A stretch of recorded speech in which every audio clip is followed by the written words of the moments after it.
Saudara-saudari terkasih dalam Kristus, hari ini Rabu 18 Januari 2023 dalam pekan biasa kedua tahun A. Bacaan dibawakan oleh Maria Jesi, Mazmur dilantunkan oleh Silvia Mulyawan, dan renungan ditulis oleh Made Sinta. Selamat menekuni Sabda Allah. Marilah mewujudkan kebaikan bersama untuk hidup dalam damai dan sejahtera.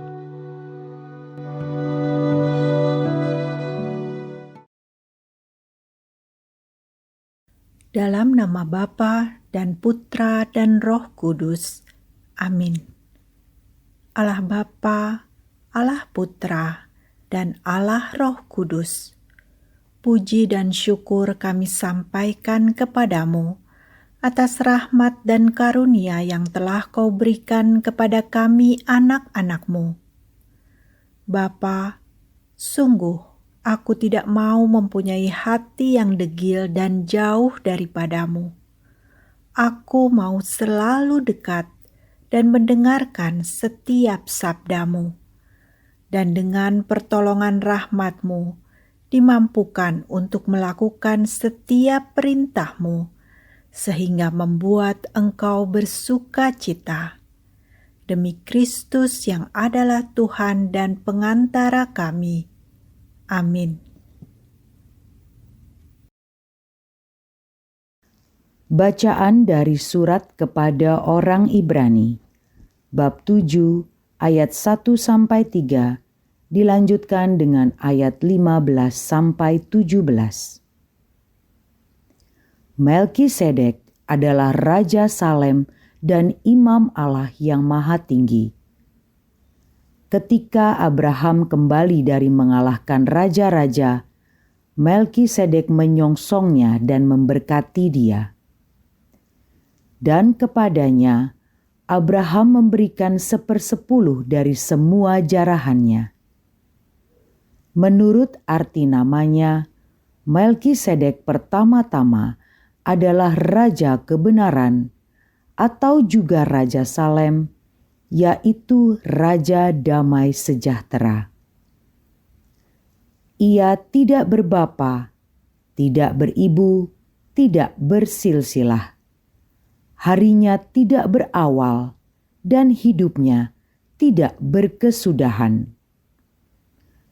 Dan karena dijadikan sama dengan anak Allah, ia menjadi imam sampai selama-lamanya. Sungguh, Yesus telah ditetapkan seorang imam menurut tata imamat Melkisedek. Artinya, menjadi imam bukan berdasarkan peraturan-peraturan manusia, tetapi berdasarkan hidup yang tidak dapat binasa. Sebab tentang Yesus diberi kesaksian, "Engkau adalah imam untuk selama-lamanya menurut tata imamat Melkisedek." Demikianlah sabda Tuhan.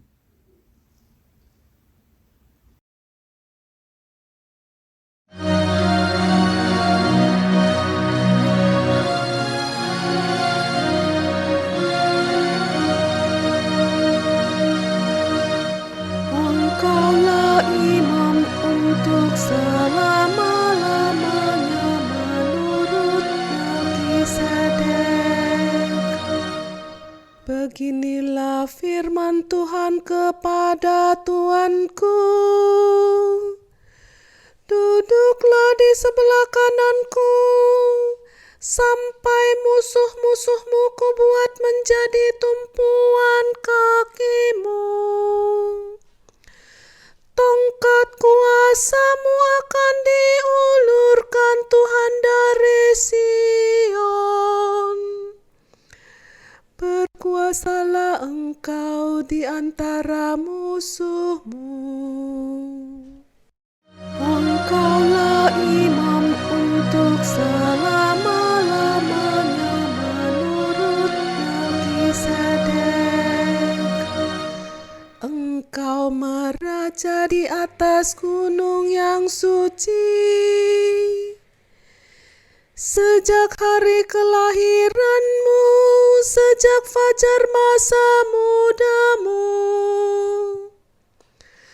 Tuhan telah bersumpah dan tidak akan menyesal. Engkau adalah imam untuk selama-lamanya, menurut Melkisedek. Engkaulah imam untuk selama-lamanya, menurut Melkisedek.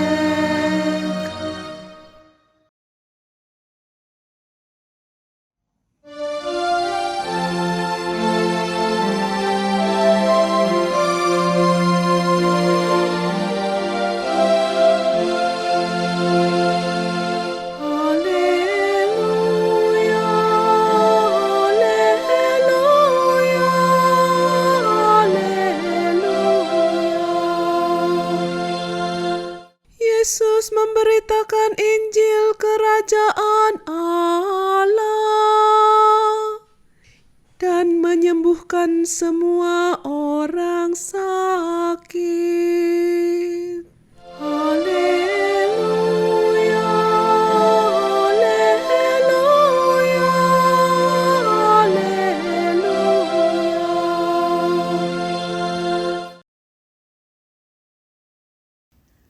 Inilah Injil suci menurut Markus, bab 3 ayat 1-6.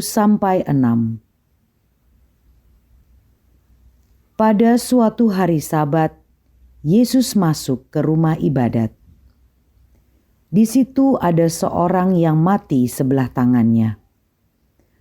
Orang-orang Farisi mengamat-amati Yesus, kalau-kalau ia menyembuhkan orang itu pada hari Sabat, supaya mereka dapat mempersalahkan dia. Kata Yesus kepada orang yang mati sebelah tangannya itu, "Mari, berdirilah di tengah." Kemudian Yesus berkata kepada mereka, "Manakah yang diperbolehkan pada hari Sabat, berbuat baik atau berbuat jahat? Menyelamatkan nyawa orang atau membunuh orang?" Tetapi mereka itu diam saja. Yesus jengkel karena kedegilan mereka. Dengan marah, ia memandang sekeliling, lalu berkata kepada orang tadi, "Ulurkanlah tanganmu." Ia pun mengulurkan tangannya, maka sembuhlah seketika. Lalu keluarlah orang-orang Farisi dan segera bersekongkol dengan orang-orang Herodian untuk membunuh dia.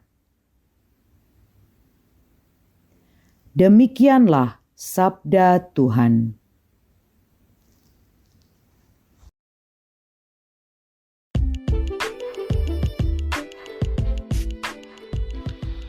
Aku mau membuat Allah bersukacita. Renungan dibawakan oleh Marieta Evelyn.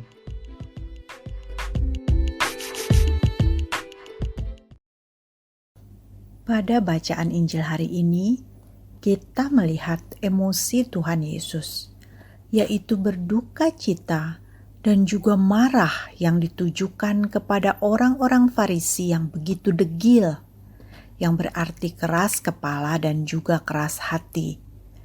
Kejadian tersebut terjadi pada hari Sabat, hari milik Allah dan yang dikuduskan olehnya. Orang-orang Farisi yang hafal akan hukum Taurat dan ajaran para nabi harusnya dapat lebih dekat kepada Allah serta memahami perintah dan kehendak-Nya, khususnya hukum terutama yang terdapat dalam kitab Taurat Musa. Kasihilah Tuhan Allahmu dengan segenap hatimu dan dengan segenap jiwamu dan dengan segenap kekuatanmu. Ulangan 6 ayat 5. Dan juga kasihilah sesamamu manusia seperti dirimu sendiri. Imamat 19 ayat 18. Iman dan kasih kepada Allah selayaknya berjalan seiring dengan kasih kepada sesama yang merupakan perwujudan nyata dari iman dan kasih kepada Allah. Keras hati dapat menutup mata dan hati untuk melihat dan merasakan sakit atau kepedihan yang dirasakan oleh orang di sekitar kita. Tuhan Yesus, walau hatinya dipenuhi oleh duka cita dan kemarahan, tetap dapat menyalurkan belas kasihan kepada orang yang membutuhkannya. Dengan berani ia mengesampingkan ancaman pembunuhan dari orang-orang Farisi yang mengamat-amati agar dapat mempersalahkannya. Dalam bacaan ini tidak dikatakan apa motivasi orang yang mati sebelah tangannya datang ke rumah ibadat. Kemungkinan besar ia berharap mendapat belas kasihan dan kesembuhan. Dalam kehidupan menggereja, yang adalah persatuan orang yang beriman kepada Kristus, ada kalanya kita menjadi orang yang butuh belas kasih dan pertolongan. Ada pula saatnya kita yang mengulurkan tangan untuk memberi bantuan kepada sesama atas dasar cinta kasih, seperti teladan yang diberikan oleh Tuhan kita Yesus Kristus. Saat dibaptis, kita telah menerima rahmat pengudusan dan 7 karunia dari Roh Kudus. Di antaranya adalah karunia takut akan Allah, yang membuat kita tidak mau menyedihkan hati Allah, sehingga kita akan menghindari dan membenci dosa. Selain itu, ada juga karunia kebijaksanaan yang memungkinkan kita memperoleh pengetahuan dan segala sesuatu yang berhubungan dengan Allah. Kita seolah memandang segala sesuatu dengan kacamata Allah.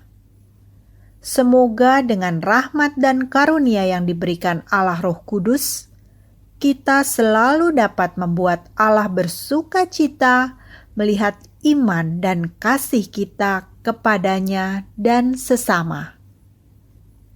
Marilah berdoa.